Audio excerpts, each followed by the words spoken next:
Hello class, good morning everyone.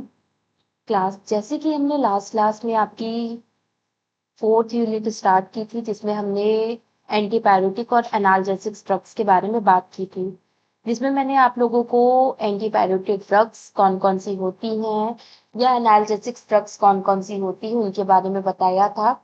और last class में हमने आप लोगों को एस्प्रिन के बारे में पढ़ाया था कि एस्प्रिन किस तरीके की ड्रग होती है, इसका यूज कहाँ किया जाता है, कब यूज किया जाता है, कैसे यूज किया जाता है, वो मैंने आप लोगों को लास्ट क्लास में बताया था। इसी तरीके से आज हम आपके नेक्स्ट ड्रग की बात करेंगे, जो कि है कोडीन। कोडीन किस कैटेगरी की ड्रग होती है, इसका यूज कब, कहाँ, कैसे, क्यों, किस तरीके से किया जाता है, इसके बारे में हम आज की क्लास में डिटेल में जानेंगे। तो चलिए अपने टॉपिक को स्टार्ट करते हुए बात करते हैं आपके कोडीन की। कोडीन बेसिकली आपका एक ओपियोइड एनाल्जेसिक्स मेडिसिन होती है, जो कि क्या करती है, आपके एक तरीके से कफ को रिड्यूस करती है। ठीक है, कफ सपरेशन के लिए इसका यूज किया जाता है, जिसे हम एंटीटेंसिव बोलते हैं। तो ये एक तरीके से आपका एंटीटेंसिव की तरह काम करती है और आपके माइल्ड टू मॉडरेट पेन को रिड्यूस भी करती है, एक तरीके से एनाल्जेसिक्स की तरह भी काम करती है, जो कि क्या करती है, आपके पेन को रिड्यूस करती है। एनाल्जेसिक्स को मैंने आप लोगों को बताया था कि एनाल्जेसिक्स आपकी बेसिकली पेन किलर्स भी कहलाते हैं, जिसमें हमारा पेन रिड्यूस हो जाता है, पेन कम हो जाता है। पेन को कम, जो दर्द को कम करती हैं जो दवाइयां, वो हमारी कोडीन कहलाती हैं। तो कोडीन बेसिकली क्या है, एक तरीके से एक पेन किलर्स भी होती हैं और एंटीटेंसिव मेडिसिन भी होती है, जो आपके कफ को सेपरेस्ट करने के लिए भी रिस्पॉन्सिबल होती हैं। तो codeine is an opioid analgesics. हमारी कोडीन जो होती है वो एक ओपॉइड एनाल्जेसिक ड्रग होती हैं, जिनका यूज कहाँ किया जाता है, relief mild to moderate pain. Mild to moderate pain में जिनका यूज किया जाता है, it also use to antitussive. ये हमारे एंटीटेंसिव की तरह भी काम करती है, जो हमारे कफ को सप्रेस्ट करने के लिए भी इनका यूज किया जाता है। जैसे कि इन कोडीन का जो है आपके सूखी खांसी में, आपके ड्राई कफ में भी इनका यूज किया जाता है। Treatment of non treat to dry non productive cough, जो आपके कफ को फॉर्म नहीं करती है, कफ को प्रोड्यूस नहीं करती है, उन खांसी में, उन कंडीशन, उन टाइप ऑफ खांसी में हम इनका, कफ में हम इनका यूज करते हैं, मतलब कि एक ड्राई कफ में इनका यूज किया जाता है। कोडीन एक्ट करता है आपके सेंट्रल नर्वस सिस्टम, सीएनएस पे एक्ट करता है टू रिड्यूस, जो कि क्या करता है, रिड्यूस कर देता है आपके परसेप्शंस ऑफ पेन को एंड सेपरेस कर देता है, आपके कफ रिलैक्स को आपके सेपरेस करता है, जिसमें आपको खांसी में बहुत ज्यादा रिलीफ मिल जाता है, आराम मिल जाता है। तो इस तरीके से आपका कोडीन जो है वो काम करता है। Codeine is an opioid analgesics. Codeine जो है आपके ओपॉइड एनाल्जेसिक्स होते हैं, दैट रिलीफ, जो कि क्या करते हैं, हमें आराम देते हैं, हमारे पेन में, दर्द में हमें आराम देते हैं, एंड सेपरेस कफ, और ये हमारे कफ को सेपरेस कर देते हैं by the acting on opioid receptor, जो कि आपके ओपॉइड रिसेप्टर पे जा करके एक एक्शन प्रोड्यूस करते हैं, जिससे हमारा जो कफ सेपरेशन कॉज होता है। एक तरीके से ये हमारे नर्वस सिस्टम पे जाते हैं और वहां पे अपना एक्शन प्रोड्यूस करते हैं। तो ये कुछ इस तरीके से आपके जो कोडीन है, कोडीन इस तरीके से आपके काम करते हैं। बाकी इनकी ड्रग क्लास देखें तो ये ओपॉइड एनाल्जेसिक्स होते हैं। फार्माकोलॉजिकल एक्शन देखें तो ये एक तरीके से पेन रिलीफर, मतलब एनाल्जेसिक्स की तरह काम करते हैं। कफ सेपरेशन सेपरेस मतलब कि आपके एंटी टेंसिव की तरह ये एक तरीके से काम करते हैं। तो ये दवाइयाँ कुछ इस तरह, ये जो आपका कोडीन जो मेडिसिन है वो बेसिकली एक इस तरीके की मेडिसिन होती है जिसका यूज हम आपके कफ सेपरेशन और पेन को रिड्यूस करने के लिए करते हैं, जो कि हमारे डायरेक्टली जाकर के नर्वस सिस्टम, जो सीएनएस हमारा सेंट्रल नर्वस सिस्टम जो होता है, उस पे जाकर के ये अपना एक्शन प्रोड्यूस करती है, वहां पे जाकर के एक एक्शन देती है जिसकी वजह से हमारा जो है पेन रिड्यूस हो जाता है और आपका जो कफ सेपरेशन जो है वो कॉज हो जाता है। इसके कई सारे यूज होते हैं। माइल्ड टू मॉडरेट पेन्स में हम इसका यूज करते हैं। ड्राई और नॉन प्रोडक्टिव कफ सेपरेशन, कफ में हम इसका यूज करते हैं, मतलब सूखी खांसी में जब हमारा कफ नहीं आता है खांसी के दौरान, तो उस कंडीशन में हम कोडीन का यूज करते हैं। इसके अलावा pen after the minor surgery और इंजरीज, जब आपकी कोई छोटी मोटी माइनर इंजरीज होती हैं या कोई सर्जरी परफॉर्म की जाती है, कोई मेडिकल प्रोसीजर दिया जाता है, तो वहां पे आपके पेन को रिड्यूस करने के लिए भी आपके कोडीन को प्रोवाइड किया जाता है, पेशेंट को इंजेक्ट किया जाता है। जो कि इसके अलावा कई सारे डेंटल पेन के केस में भी हम कोडीन का यूज करते हैं। जब आपके दांतों में कोई इन्फेक्शन हो जाता है तो हम डेंटल कोई प्रोसीजर अप्लाई करते हैं, फॉलो करते हैं, या फिर आपका कोई डेंटल पेन हो रहा है, कोई दांतों में दर्द हो रहा है, तो उस केस में भी हम कोडीन को रिकमेंड करते हैं। इसके अलावा आपके मस्कुलर स्केलेटन पेन के केस में भी हम कोडीन को रिकमेंड करते हैं, कोडीन को हम पेशेंट को देते हैं। ये आपकी कई सारे टैबलेट, कई सारे फॉर्म्स में अवेलेबल होती है कोडीन, जैसे कि आपके टैबलेट फॉर्म में, कैप्सूल्स के फॉर्म में, ओरल सिरप्स के फॉर्म में। इसके अलावा आपके कुछ कॉम्बिनेशन टैबलेट्स के साथ भी आपकी आती हैं। ठीक है, तो ये सारे मतलब कोडीन जो है आपके पैरासीटामोल के साथ भी आपके मार्केट में अवेलेबल होती है अलग अलग नाम से। ठीक है, तो वो सारी दवा, ये सब इस तरीके से ये क्या करता है, आपका कोडीन काम करता है, जो कि अपना एक मेजर एक्शन प्रोड्यूस करता है।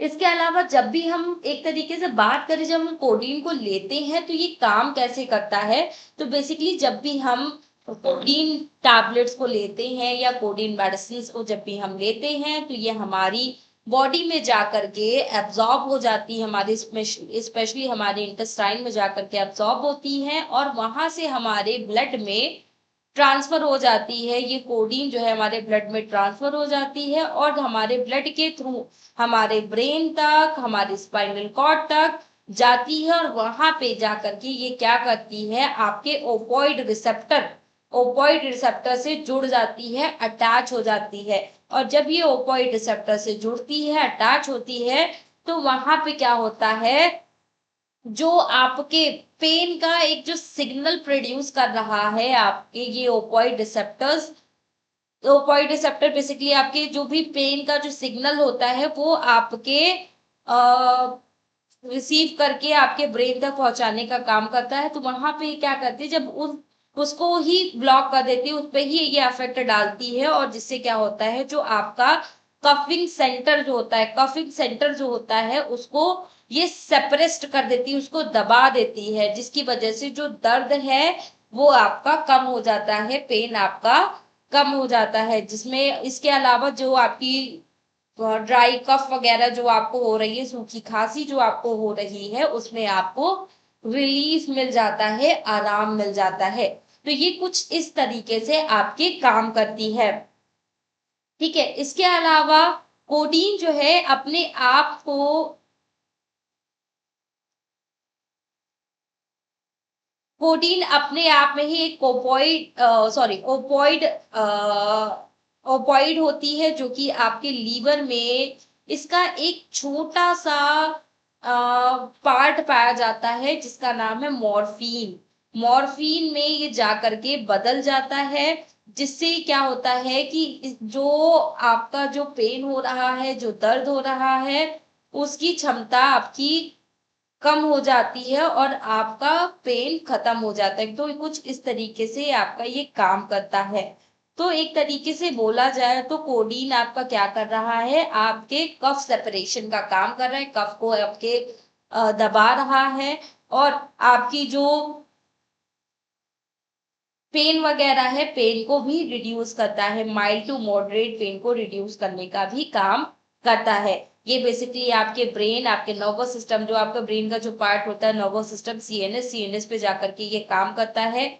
और आपकी इसी वजह से इसको जो है विदाउट प्रिस्क्रिप्शन हमें इन दवाइयों को बिल्कुल भी नहीं लेना चाहिए। अगर आपको डॉक्टर प्रिस्क्राइब कर रहा है तभी आपको ये दवाइयाँ लेनी चाहिए, अदरवाइज हमें इन दवाइयों को बिल्कुल भी नहीं लेना चाहिए। ठीक है, तो ये सारी चीजें आपकी रहती है।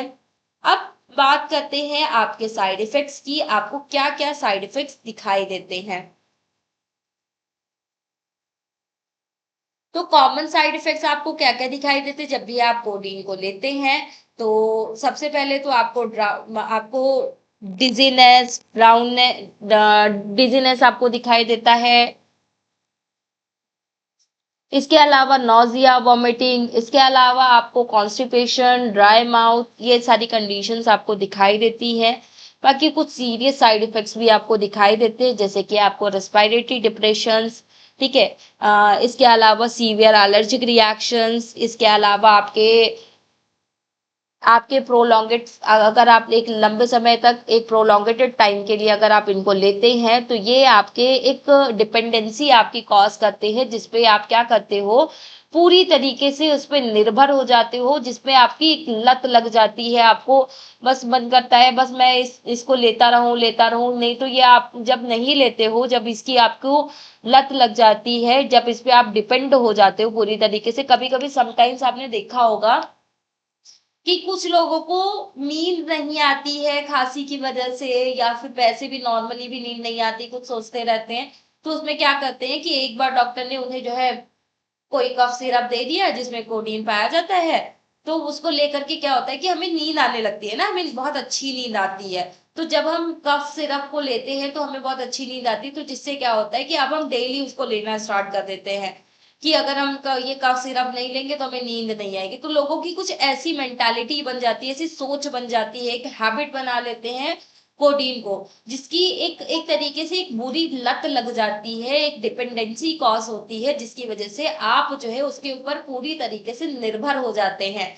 जिसकी वजह से क्या होता है कि आपकी बॉडी में एक तरीके से ये बहुत ज्यादा लेने की वजह से आपके डिप्रेशन में जाने के चांसेस बहुत ज्यादा बढ़ जाते हैं। कई सारे मेंटल डिसऑर्डर्स आपके कॉज हो सकते हैं, या फिर आपका जो है इन रेयर केस आपके ब्लड प्रेशर भी आपका डिक्रीज हो सकता है। तो वो सारी चीजें भी आपको दिखाई दे सकती है। ठीक है, तो ये सारी चीजें आपको कहाँ दिखाई देती है, आपके कोडीन में दिखाई देती है जब आप कोडीन को लेते हैं। ब्लैक, तो ये सारी चीजें आपको दिखाई देती हैं। बाकी जब भी आप कोडीन लेते हैं तो आपको कुछ कॉमन और कुछ सीरियस साइड इफेक्ट दिखाई देते हैं, जैसे कि आपका डिजीनेस, नोजिया, वॉमिटिंग, कॉन्स्टिपेशन और ड्राई माउथ। आपका माउथ ड्राई हो जाता है, बहुत ज्यादा सूखने लगता है, आपको नोजिया, वॉमिटिंग जैसी फील होने लगता है। इसके अलावा आपको कॉन्स्टिपेशन के भी चांसेस हो सकते हैं, बिकॉज ऑफ इसमें जो आपका कोडीन जो पाया जाता है, कोडीन जो आपका एक ड्रग होती है, वो एक तरीके से कॉन्स्टिपेशन को भी कॉज करती है। ठीक है, ड्राइनेस को कॉज करती है, तो उसकी वजह से आपका कॉन्स्टिपेशन की भी प्रॉब्लम आपको दिखाई दे सकती है इस केस में। इसके अलावा कई सारे आपको सीरियस साइड इफेक्ट्स आपको दिखाई दे सकते हैं, जैसे कि रेस्पिरेटरी डिप्रेशंस, जिसमें आपको रेस्पिरेशन, कई सारे ब्रीदिंग इश्यूज आपको हो सकती है, सीवियर एलर्जिक रिएक्शंस आपको दिखाई दे सकती है।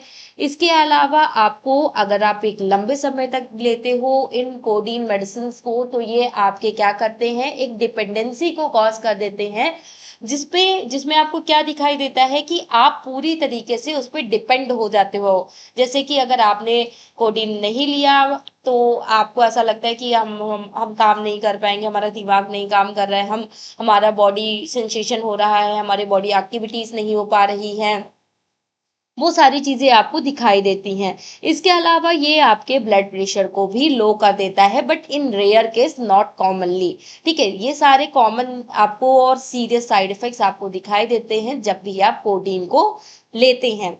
इसके अलावा कई सारे कॉन्ट्रा इंडिकेशंस आपको दिखाई देते हैं जब आप कोडीन लेते हैं। तो क्या क्या कॉन्ट्रा इंडिकेशन ये आपके कॉज कर सकता है?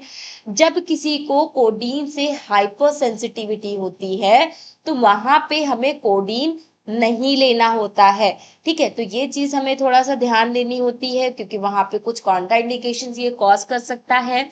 ठीक है, इसके अलावा सीवियर रेस्पिरेटरी डिप्रेशन को ये कॉज कर सकता है। इसके अलावा ये एक्ट करता है एज अ अस्थमा अटैक की तरह, सॉरी, ये एक्यूट अस्थमा अटैक को भी कॉज कर सकता है। ठीक है, अस्थमा एक्यूट अस्थमा अटैक में भी एक कुछ कॉन्ट्रा इंडिकेशंस कॉज कर सकता है। इसके अलावा ये अगर हम 12 साल के अंदर के बच्चों में अगर हम देते हैं तो ये कई सारी इमरजेंसी सिचुएशंस को कॉज कर सकता है, जिसमें बच्चों में कई सारे कॉम्प्लिकेशंस हमें दिखाई दे सकते हैं। तो मिनिमम हमें 12 साल के कम के बच्चों में कभी भी ये कोडीन मेडिसिन नहीं रिकमेंड करनी चाहिए, नहीं देनी चाहिए। और हम जब देते हैं तो इसके जो कंसंट्रेशन जो होती है कोडीन की वो बहुत ज्यादा लिमिटेड फॉर्म में होती है, बहुत ज्यादा स्ट्रांग नहीं होती है जो बच्चों को हार्म पहुंचाए। तो वो सारी चीजें भी आपकी रहती हैं। इसके अलावा आपको क्या दिखाई देता है? ब्रेस्ट फीडिंग मदर, जो हमारी जो लैक्टेटिंग मदर जो होती है, लैक्टेटिंग मदर को कभी भी कोडीन नहीं रिकमेंड करनी चाहिए क्योंकि उसकी वजह से बेबी को भी हार्म पहुंच सकता है। ठीक है, तो कभी भी लैक्टेटिंग मदर को हम कोडीन रिकमेंड नहीं करते हैं। इसके अलावा हमें कई सारे प्रिकॉशंस फॉलो करने चाहिए जब भी हम कोडीन को लेते हैं, जैसे कि यूज ओनली एज प्रिस्क्राइब। जब भी हमें प्रिस्क्राइब की जाए कोडीन तभी हमें कोडीन को लेना चाहिए, अदरवाइज हमें कोडीन को नहीं लेना चाहिए। Avoid alcohol will taking codeine. जब भी हम कोडीन को लेते हैं तो उस टाइम पे हमें अल्कोहल नहीं लेना चाहिए। डोंट ड्राइव और operate heavy machineries because it may cause drowniness।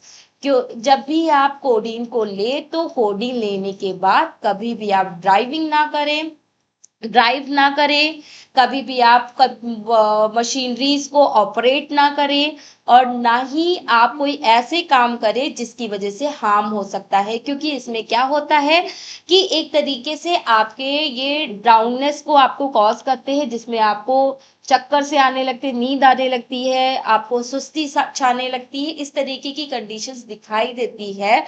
So that's why कि हमें ड्राइविंग के दौरान या फिर हैवी मशीनरीज को ऑपरेटिंग के दौरान बिल्कुल भी कोडीन का यूज नहीं करना चाहिए। डू नॉट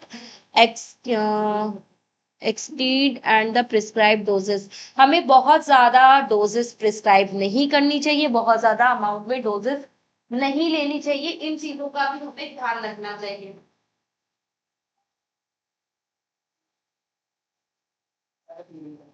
ठीक है, बाकी इसकी स्टोरेज कंडीशन हमें प्रॉपर ध्यान रखनी चाहिए कि आपको इसको 20 to 25 डिग्री सेंटीग्रेड से टेम्परेचर पे रखना चाहिए, मतलब रूम टेम्परेचर पे आपको रखना है।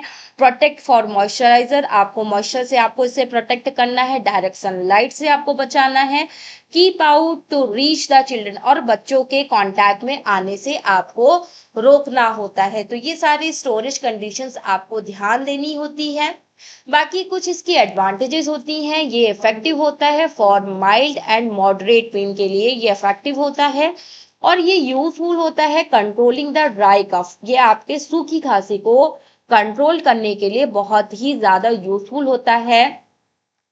इसके अलावा कैन बी कॉम्बिनेशन, ये आपके कई सारे अदर मेडिसिन के कॉम्बिनेशन के साथ भी इसको लिया जा सकता है, जैसे नॉन ओपोइड एनाल्जेसिक्स के साथ इसका एक बेटर कॉम्बिनेशन बनता है जो कि आपके पेन रिलीफ के लिए काम करता है। तो ये आपके एज अ पेन रिलीफ के लिए आपका बहुत अच्छा होता है। बाकी इसकी लिमिटेशन की अगर हम बात करें तो कई सारी लिमिटेशंस का हमें ध्यान रखना चाहिए। मैनी केसेस, बहुत सारे केसेस में ये क्या करता है, आपको डिपेंडेंसी इसकी कॉज हो जाती है, ठीक है, जिसमें आप पूरी तरीके से कोडीन पे डिपेंडेंट हो जाते हो, तो वो सारी चीजें आपकी रहती है। तो उनसे बचने के लिए आपको क्या करना है कि आपको इसको एक लिमिटेड अमाउंट में ही लेना चाहिए जब तक आपको इसकी आवश्यकता है। इफ यू नीड, अगर आपको इसकी एक्चुअल में नीड है तभी आप इसको कंज्यूम करें, अदरवाइज इसको बिल्कुल भी कंज्यूम ना करें। नहीं तो क्या होता है कि ये आपको एक तरीके से आप इस पर डिपेंडेंट हो जाते हो और आपको इसकी लत लग जाती है। तो वो सारी चीजें कॉज ना हो, इसके लिए आपको क्या करना है, इन सभी चीजों का ध्यान देना है। Can cause respiratory depression and overdosing, जब भी हम बहुत ज्यादा ओवरडोजिंग इसकी करते हैं तो ये आपके रेस्पिरेटरी डिप्रेशन को कॉज कर सकती है एक तरीके से। इसके अलावा not effective for the severe pain when the use alone, ये हमारे, अगर हम इसको सिंगल डोजिंग लेते हैं तो ये हमारे इफेक्टिव नहीं होती है, ठीक है। नॉट इफेक्टिव सीवियर पेन में ये हमारे इफेक्ट नहीं करती है जब हम इसको सिंगल लेते हैं तो, ठीक है। बाकी ये आपकी ओपोइड एनाल्जेसिक ड्रग होती है जो कि मेनली आपकी माइल्ड और माइल्ड टू मॉडरेट पेन में इसका यूज किया जा सकता है, ड्राई कफ में इसका यूज किया जा सकता है। और इसका जो है ये एक तरीके से ये क्या करती है, कन्वर्ट करती है मॉर्फिन में कन्वर्ट हो जाती है, विच एक्ट, जो कि क्या करती है आपके ओपोइड रिसेप्टर पे जाकर के अपने एक्शन को प्रोड्यूस करती है, जो कि आपके सीएनएस पे जाकर के अपना एक एक्शन प्रोड्यूस करती है। बाकी इसके कुछ मेजर साइड इफेक्ट्स होते हैं, जैसे कि आपके डाउननेस को आपको कॉज करता है, कॉन्स्टिपेशन को कॉज करता है, रेस्पिरेटरी डिप्रेशन को आपके कॉज करता है। तो वो सारी चीजें आपकी दिखाई देती हैं। इसके अलावा ये आपके, इसमें आपको इम्पोर्टेंट ये है कि आपको कभी भी ये प्रोलॉन्गेड टाइम तक आपको नहीं लेना है, नहीं तो इसका डिपेंडेंसी का रिस्क आपका बढ़ सकता है कि आपको इसकी लत लग सकती है। तो ये सारी चीजें आपकी हो सकती है। तो इन सभी से बचने के लिए आपको क्या करना है, कोडीन को जब आपको जरूरत पड़े, जितनी मात्रा में जरूरत पड़े उतनी ही मात्रा में ले, वो भी जब जरूरत हो, नीड हो तभी, अदरवाइज बिल्कुल भी इसका यूज ना करें। तो ये सारी चीजें आपकी रहती हैं। तो यही हमारा आज का टॉपिक था, कोडीन, जिसके बारे में मैंने आप लोगों को बताया कि कोडीन क्या होता है, इसका यूज कहाँ, कब, क्यों, कैसे, किस तरीके से इसका यूज किया जाता है, ये सारी चीजें आपकी रहती हैं। बाकी कोडीन को हमें कभी भी विदाउट प्रिस्क्रिप्शन हमें कभी भी यूज नहीं करना चाहिए, ठीक है। जब तक हमें इसकी नीड ना हो तब तक हमें इसका यूज बिल्कुल भी नहीं करना चाहिए। इन सारी चीजों का हमें ध्यान देना चाहिए, ठीक है। तो यही आज का हमारा टॉपिक था। तो नेक्स्ट क्लास में मिलते हैं आपके नेक्स्ट टॉपिक के साथ। तब तक के लिए thank you so much everyone. And एक इम्पॉर्टेंट इंफॉर्मेशन और है कि अगर आपका कोई मेडिकल स्टोर है और आप अपने मेडिकल स्टोर को अपने फार्मा क्लिनिक में कन्वर्ट करना चाहते हैं, वो भी एक लीगल वे में, एक लीगल तरीके से, वो भी लीगल अथॉरिटी से के साथ, तो आप टेलीमेडिसिन कोर्स कर सकते हैं। टेलीमेडिसिन कोर्स जिसकी फीस 25,000 रुपीज है, जो कि आपके आपके लिए बहुत ज्यादा बेनिफिशियल होता है, जो आपको एक अपना खुद का फार्मा क्लिनिक ओपन करने के लिए आपको हेल्प करता है, जिसमें आप अपना खुद का फार्मा क्लिनिक ओपन कर सकते हैं। अगर आप में से किसी को भी टेलीमेडिसिन कोर्स करना है तो दिए गए नंबरों पे कॉल करिए, मैसेज करिए और कांटेक्ट करिए हमसे, और टेलीमेडिसिन कोर्स कंप्लीट करिए अपना। Okay class, thank you so much everyone.